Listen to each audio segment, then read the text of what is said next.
shall rise again, Sentinel Prime.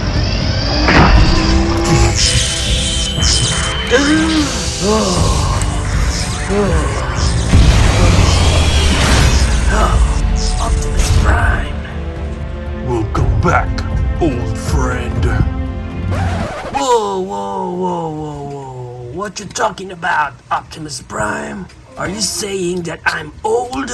Do you mean that I am weak because I'm old? You're stronger than me because I'm old? Huh? Well, I'm gonna find those pillars and I'll show you what the true power means.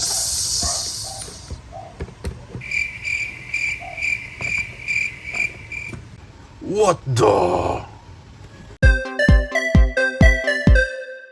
And ito na nga ang toy na re-review natin for today. This is the Bayway Supreme Leader TW1024 aka Transformers, the Dark of the Moon Sentinel Prime. Napagbili natin siya ganito klaseng packaging ang meron siya sa harap and sa likod and sa gedli at sa kabilang gedli and sa ibabaw and sa ilalim. There you go! And pag na-unbox natin itong Sentinel Prime natin, may kasama siya dito mga goodie bags. Dami niyang accessories dito. So check natin to lahat. Grabe oh. First na meron tayo dito is yung kanyang manual. Sunod na meron tayo dito is meron siyang maliit dito na hindi ko alam kung para saan to. Para siyang mushroom peg pero kulay gray lang siya. Hindi lang yan kasi meron din siya silver naman. This one is silver naman. Tapos may butas naman dyan. Not sure pa kung saan natin pwede magamit itong mga to. And also, may kasama din siya ditong parang drill. Parang drill oh. Pero yan ang pinaka-details niya. Okay naman, maganda. Next, we have here yung kanyang Bang Bang. Yan, mukhang Cybertron yan na tong Bang Bang niya dito. Maganda rin yung details nito. May mga accent ng red. And wala nang any gimmick sa reel na to. Next, we have here naman yung kanyang giant shield.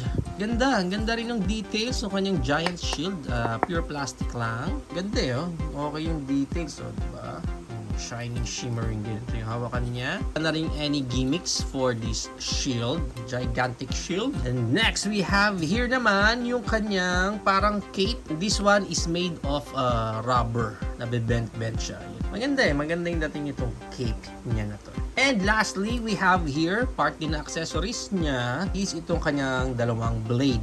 Ganda rin yung details So I think itong blade na to, baka itong silver na to, yan yung pwede mong ipangduktong dito para magkaroon siya ng yan. Looks like parang doon nga yun. Hindi mo siyang pagduktungin. Moving right along, nandito na si Sentinel Prime sa kanyang clamshell, kaya i-unclam na natin yan. Pag na-unclam natin si Sentinel Prime, may makukuha pa tayo ibang accessories niya is meron din siya ditong parang another set of blade. Pero mas maiksi ito compared isa niyang mas mahaba. And then pwede mo rin siyang pagduktungin ng ganyan. And isang malaking accessories siya dito. I think this one is part na nung track niya, nung kanyang alt mode. Okay, yung pinaka-details niyan. Diyan. Parang may fire hose siya dito. Then angat yan and open din yan. So let's move right along na dito sa ating Sentinel Prime. And i-check muna natin yung details niya.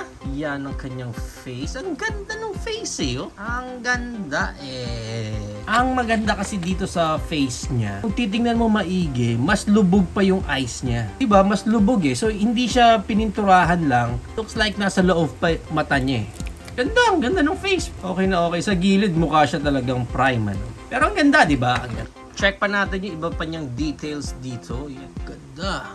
This one is diecast itong part na to and also itong part na to diecast. Pero ang ganda ganda ng details diba?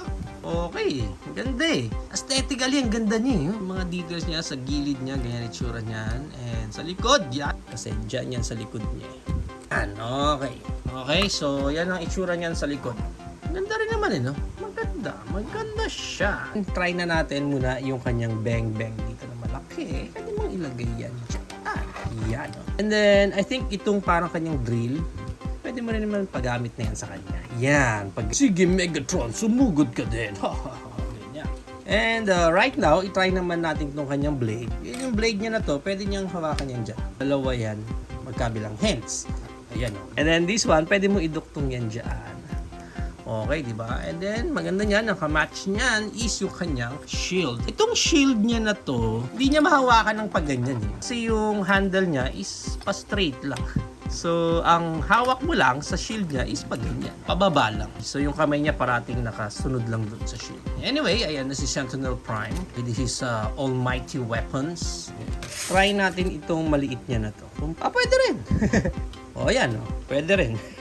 And dahil dyan, itry na din natin itong malaki niya dito. Yan, okay? So, pwede rin. Hindi mo nga alam kung para sa ang awkward. Para sa kanyang articulations, ang head niya is on a ball joint pero hanggang left and right niya hanggang ganyan lang. Hindi mo talaga naiikot yan. Yung look up niya, wala kang gaanong look up. Pero yung look down, wala rin gaanong look down. Yung kanyang creed moment, ang kanyang arms wide open, ganyan kahaba yan. And pwede mo rotate yan. And pwede yan. Rotate yan. Pagdating dito sa shoulder pad niya, yan, na-articulate din yan. Meron siyang elbow rotation, pero walang bicep rotation. Kanyang elbow bend, yan ang kanyang elbow bend. Maganda. And then, pagdating sa kamay niya, naro-rotate lang niya na ganyan.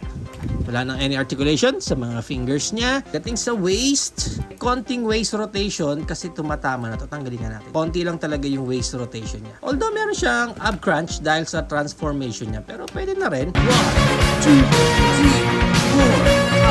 3, 4. Pagdating sa legs niya, ito ang kanyang Van Damme split. Ganda ng Van Damme split. Split na split talaga. And yung kanyang high kick, ganyang kataas. And yung kanyang back kick.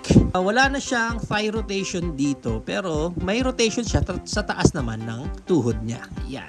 Okay. Ang knee bend niya, ganyan. Ganda rin ng knee bend niya. Ang ganda. Pagdating sa paa, wala siyang up pero pwede mong maibaba ng ganyan yan. And wala siyang any tiltage dito sa part na to.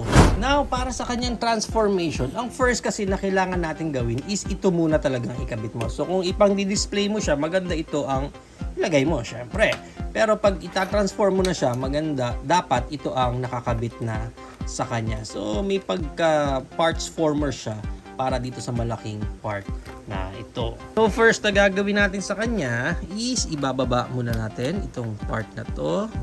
Ganun din dito sa kabila, ibaba na natin yan. Medyo mahirap lang kasi naka-ball joint ito yung pinagkakabitan niya. Then after nyan, ibaba mo pa yan ulit ng ganyan. So, ganyan dapat ang itsura nyan. Next is itaas mo na itong panel na to. Yan. So, ganun din dito sa kabila. Taas mo na rin yan. And then, itong part niya dito, yan sa may paa niya. Paghihiwalayin mo na, yun ang iaangat mo. So, ganun din dito sa kabila. Iangat mo yan. Part na yan. Ganyan. And then, rotate mo na siya. Yan, pag ganyan. So, parang ilalagay mo, papwesto mo na yung mga gulong yun dyan sa outer layer niya na yan. Then, after nyo, itong dalawang red sa baba is iaangat mo na lang ganyan. Medyo makulit lang itong part na to kasi ball jointed lang siya. So, nasira na yung sa atin. Ayun, no? May nasirang part.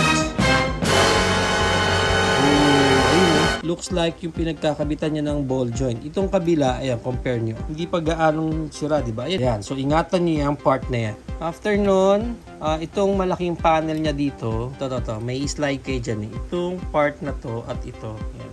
Slide na natin yan. Pababa. Yan. This one, pwede na natin pagduktungin naman dito sa peg niya na yan. Daan. Yan. So, ganyan dapat ang itsura niyan. So, ngayon, itong paa niya is ipapasok na natin dyan sa loob.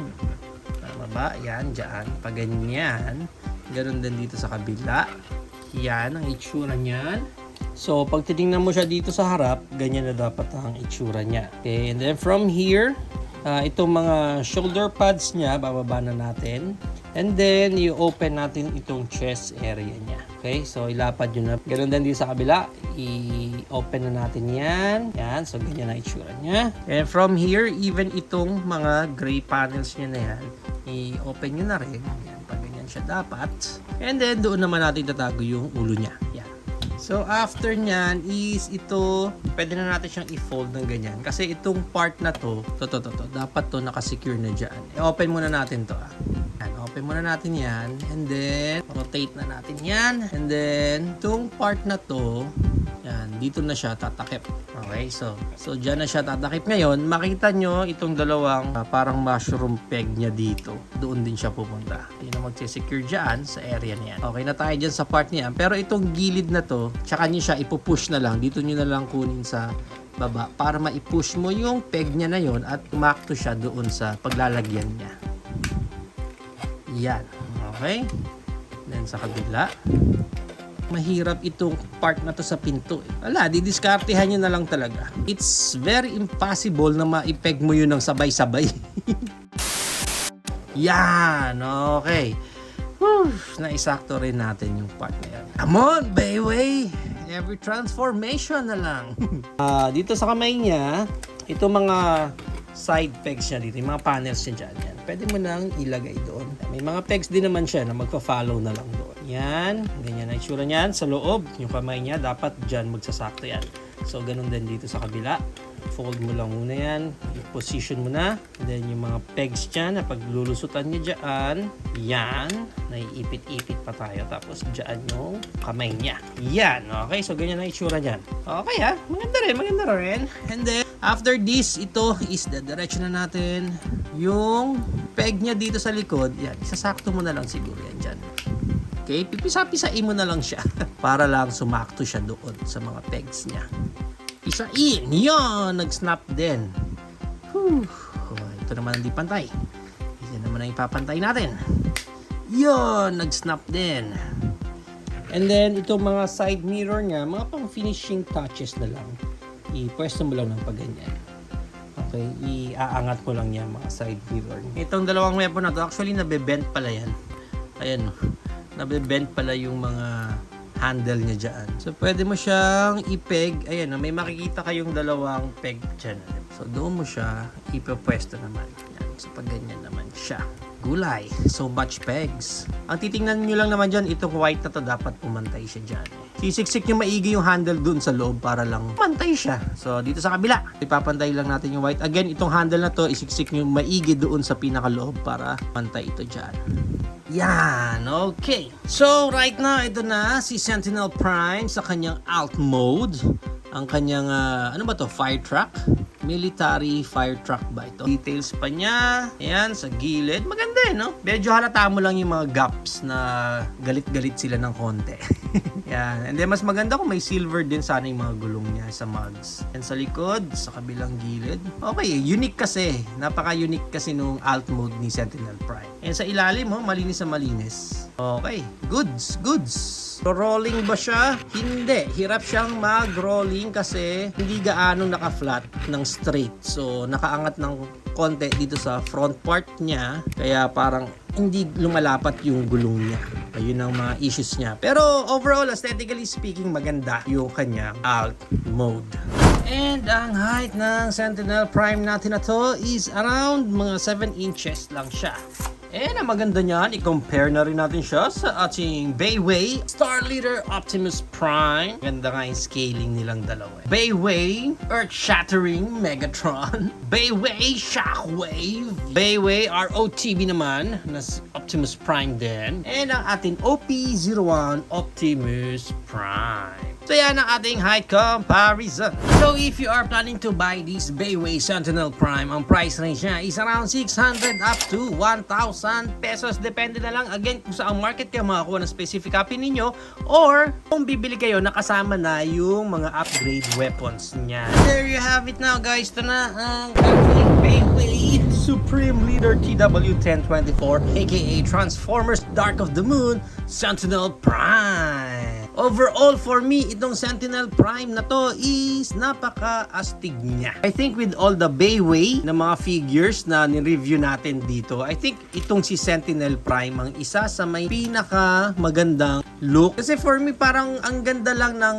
itsura niya, napaka-astig ng mga details na binigay sa kanya. Nag-complement yung gray niya and yung red na color na binigay sa kanya. Even yung sa head niya, yun yung mata pa lang niya, nagbigay buhay agad sa kanya. Nakaloob pa kasi doon yung mata niya. So parang ang lalim tuloy ng tingin niya sa'yo na bibigay buhay talaga dito sa figure natin rin. Medyo awkward lang naman is itong part na to, itong panel niya. Pero nakatago naman yan ng isang magandang cape din niya. Nag-complement lahat ng mga designs para dito kay Sentinel Prime. Even yung sa kanyang alt mode, hindi naman tayo gaano nahirapan sa kanyang alt mode comparing sa mga ibang Bayway figures na na-review na natin dito. Parang madali naman siya overall transform. Pero yun nga lang, hindi mo maiiwasan talaga na may mga pegs na nakukulit, may mga galit-galit pa rin na pegs.